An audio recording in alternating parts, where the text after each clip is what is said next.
Standard 9 history का आज पहला लेक्चर है। Standard 9 history, chapter number 1। और नाम क्या है चैप्टर का? French revolution. नोट से हम सब पढ़ रहे हैं, पहले पढ़ चुके हैं और भी चैप्टर डायरेक्टली बुक्स, है ना। अभी हम सब किससे पढ़ रहे हैं? नोट से। और ये पार्ट 1 है नोट्स के अकॉर्डिंग। क्लियर? ये जल्दी खत्म हो जाएगा। हिस्ट्री है, एसएसटी के में सिविक्स पढ़ चुके हैं। आइए देखते हैं। देखो क्या, फ्रेंच रिवॉल्यूशन फ्रांस में हुआ था, इसलिए फ्रेंच रिवॉल्यूशन है ना। French revolution is regarded as a remarkable event in the history of the world. पूरे वर्ल्ड की हिस्ट्री में ये बहुत रिमार्केबल इवेंट था। रिमार्केबल इवेंट मतलब जिसको मार्क किया गया, मार्क करने लायक। The storming of Bastille prison. Bastille मैंने बताया था, प्रिजन था on 14 July 1789 mark the beginning of French revolution. और इस दिन, इस डेट को क्या हुआ था? फ्रेंच रिवॉल्यूशन कहा जाए तो ये शुरू हो गया था। ठीक है, storming of Bastille. Causes of French revolution, क्या क्या है फ्रेंच रिवॉल्यूशन का काउज, ये समझेंगे। क्या है यहाँ पर? Inequality in French society. French society में क्या था? इनइक्वालिटी। इनइक्वालिटी के ऊपर बहुत डिटेल में पढ़ चुके हैं पहले से, सिविक्स में पढ़ा है यहाँ पर हम दोनों। आगे फिर उस पर डिस्कस ना करते हुए, मतलब ये मोटा मोटी समझिए कि इक्वल लोगों को ट्रीट नहीं किया जाता। तो French society was divided into कितने पार्ट? थ्री स्टेट्स में डिवाइड करते हैं। First state consist of clergyman. पहला जो था वो क्या? क्लर्जीमैन था। ठीक है। सेकंड स्टेट क्या था? बोलो। Consisted of nobles. Second state क्या था? नोबल। तो इसको ऐसे करके लिख लेना, क्लर्जीमैन। मैं बताऊंगा, क्लर्जीमैन, है ना। सेकंड क्या है? बोलो, नोबल्स। ये पहला है, ये दूसरा है nobles. Clear? And third one is state consisted of common people. वो सब क्या थे? कॉमन थे। Most of them were peaceful. ठीक है, तो ये सब कॉमन पीपल थे। कॉमन पीपल तो तीन स्टेट में बांट दिया गया ना, तीन स्टेट में बांट दिया गया कॉमन। क्लियर? ये सब हो चुका था पहले से, आपके क्विक रिवीजन के लिए इट्स इनफ। ठीक है, नोट करते चलना जो इंपॉर्टेंट है, बातें मैं बताता चलूंगा। आइए देखिए। देखिए, while the peasants क्या कर रहे थे? comprised 90%। peasants कितने थे? लगभग 90% फ्रेंच पॉपुलेशन में। फ्रांस की जितनी आबादी थी उसकी, उसका कितना परसेंटेज ऑफ लोग थे वहां? बताइए। 90% ऑफ लोग क्या है यहाँ पर? बताओ। पीजेंट्स। ठीक है, किसान थे या किसान वर्ग से बिलोंग करते थे, ये समझना। आगे देखो, बिलोंग करते थे। Only few owned land. ठीक है, कुछ लोगों के पास, या ये ऐसा कहो कि 60% ऑफ, तो कुछ लोग ही लैंड ओन करते थे। ठीक है, 60% of the land own by the members of the first two state. पहला दो स्टेट कौन कौन है बताओ? पहला स्टेट क्या है? नाम?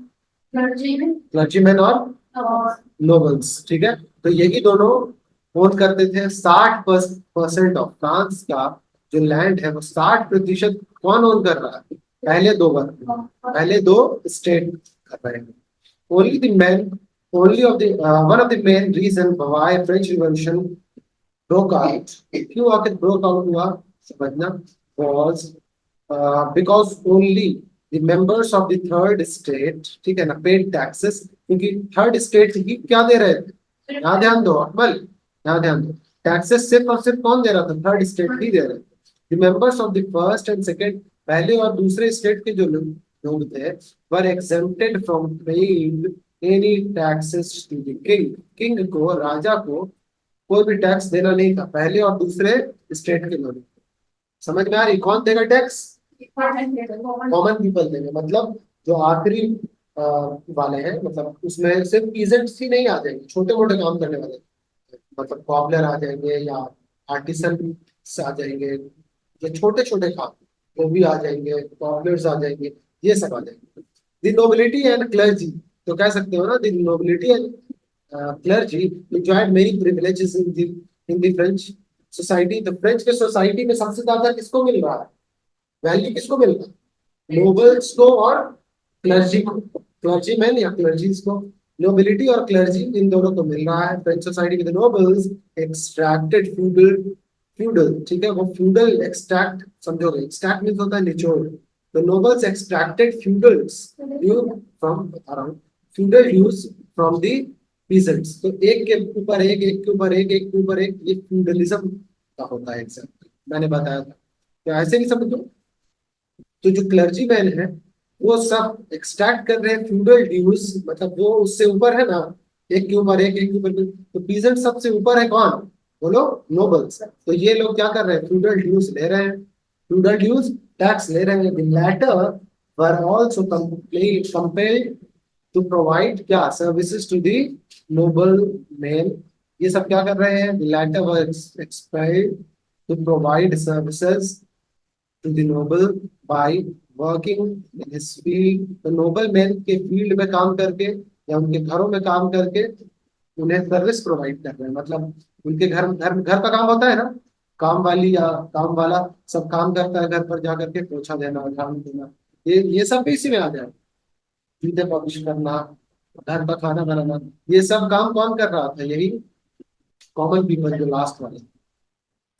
They also had to serve in the army। Army में सर्व करने के लिए भी यही थर्ड क्लियर है। The church also collected religious taxes from people known as टीथेस, ठीक है। टीथेस के बारे में हमने बताया था कि टीथेस, टीथेस कौन लेता था, चर्च लेता था। क्या कौन लेता था, चर्च। चर्च ले लेगा आपसे, क्या ले लेगा, टीथेस ले लेगा, टैक्स, टैक्स। टीथेस क्या है, टैक्स, क्लियर है। The members, the members of third state, third state के जो मेंबर हैं, had to pay direct tax to the state। और स्टेट को जो डायरेक्ट टैक्स देंगे उसे क्या कहोगे, टेल्स, TAILL, टेल याद रहेगा, या टेले भी, टेले भी पढ़ सकते हो, लेकिन टेल ही हो जाता है। टीथेस और टेल, देख रहे हो ना, थर्ड स्टेट वो भी मतलब चर्च को भी टैक्स दे रहा है और स्टेट को भी टैक्स दे रहा है। स्टेट मतलब वो कंट्री या रियल में अगर स्टेट है। क्लियर है यहाँ तक, आगे बताओ, आगे समझते हैं। इनडायरेक्ट टैक्स, तो ये डायरेक्ट टैक्स हो गया ना। Indirect taxes were imposed on tobacco, और इनडायरेक्ट टैक्स नमक के ऊपर, टोबैको के ऊपर, टोबैको मींस तंबाकू, गुड गुड, तंबाकू को क्या कहते हैं, मेनी अदर एवरीडे आइटम्स, और जितने भी अदर एवरीडे आइटम्स थे उन लोगों, उन सब चीजों पर इनडायरेक्ट टैक्स भी अलग। बात समझ में आ रही है, इनडायरेक्ट टैक्स भी उनके लिए अलग अलग है। गलत हो रहा है या नहीं, आगे समझता। Thus the third state was seeking with financing, यहाँ पे seek होगा, seeking with financial difficulties। तो जितने भी फाइनेंशियल डिफिकल्टीज थे उनको मिल रहे हैं इसके थ्रू, है ना। टैक्स क्या क्या, पहला हमने बताया टीथेस देगा, कौन इम्पोज कर रहा है टीथेस, चर्च, वेरी गुड। और फिर टेल, टेल डायरेक्ट टैक्स है ना, डायरेक्ट टैक्स किसको देना है, टैक्स स्टेट को, very good. Third tax is indirect tax, वो किन किन चीजों पर इम्पोज होगा, सॉल्ट पर, टोबैको पर, और भी अदर जो एवरीडे आइटम्स है, छोटा मोटा आइटम है, सर्फ है, मसाला है, चावल है, दाल है, इन सब चीजों पर होगा। क्या मेरी बात क्लियर समझ में आ रही है, कोई डाउट है तो बताइए। okay? आगे बढ़ा जाए। तो जितने भी फाइनेंशियल डिफिकल्टीज थे किनको फेस करना पड़ रहा है, इनको फेस करना पड़ेगा, थर्ड स्टेट को, वेरी गुड, कॉमन पीपल को, थर्ड स्टेट वाले।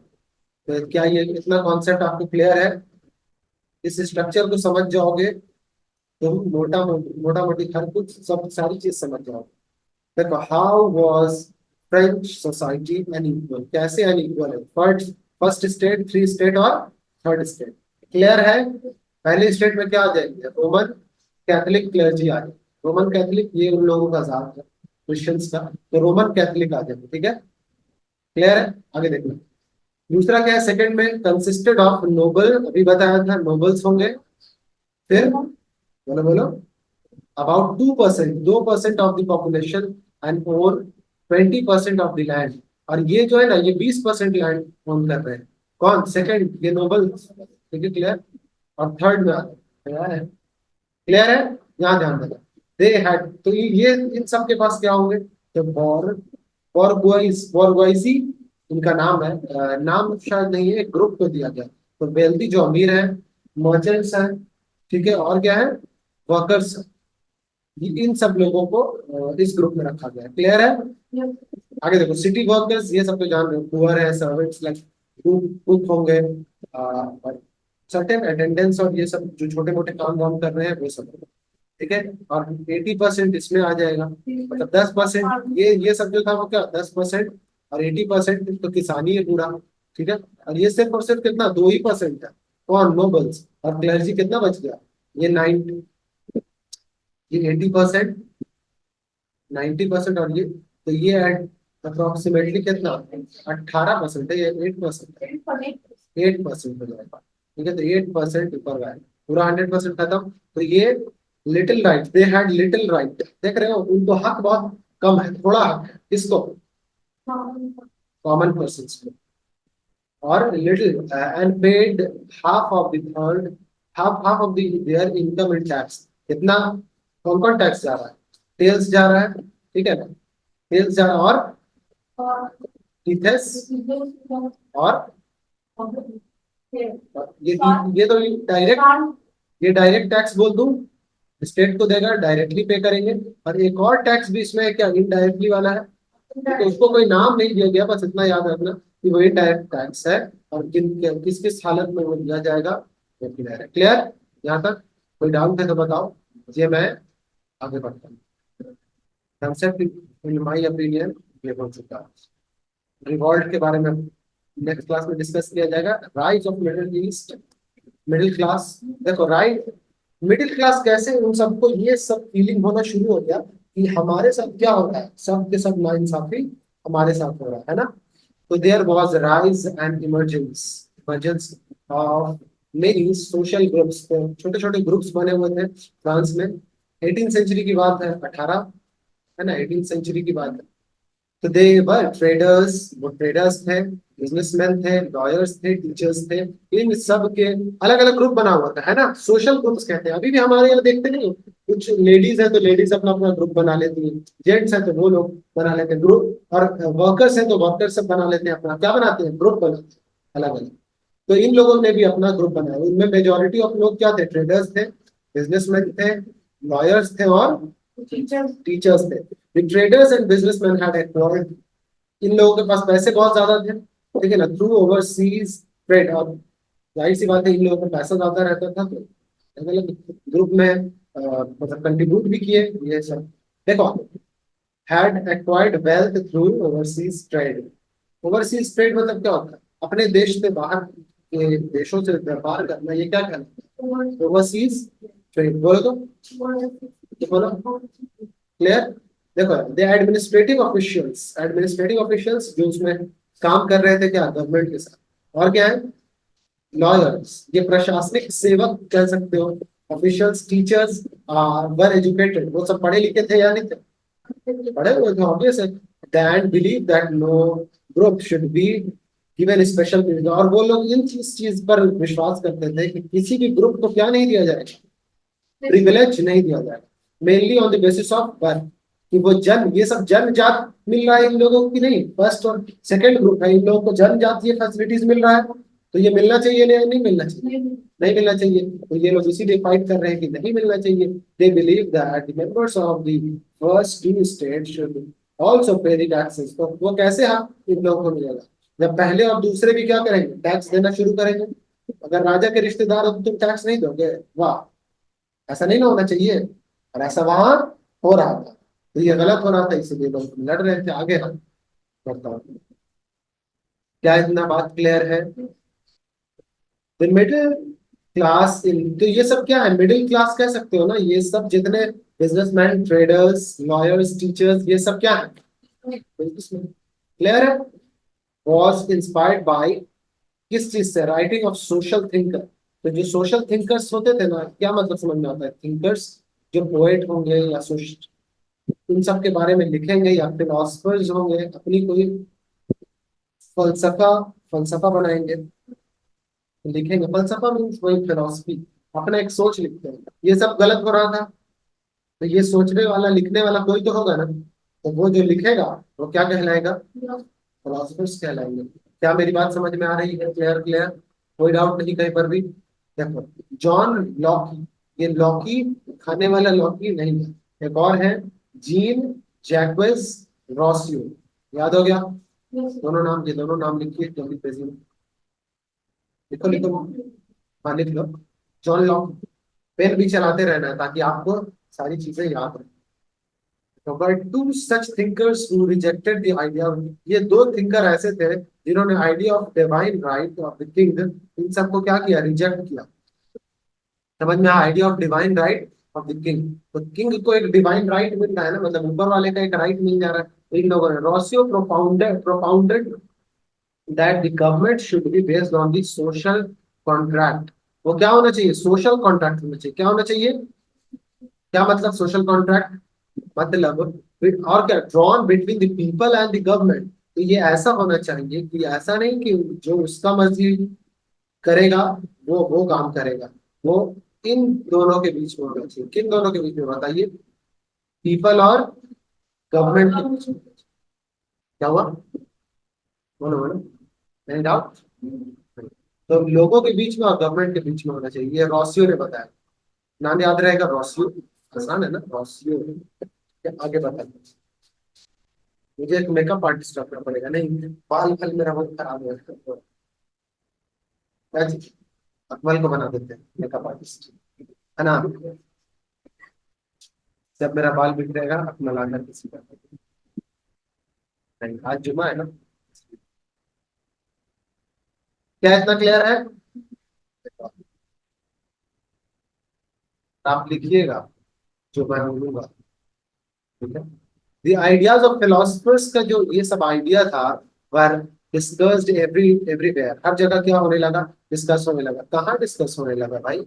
ये कॉफी शॉप्स में होने लगा। हमारे यहाँ चाय की टपरी रहती है, वहां क्या है, कॉफी शॉप से सैलून्स में।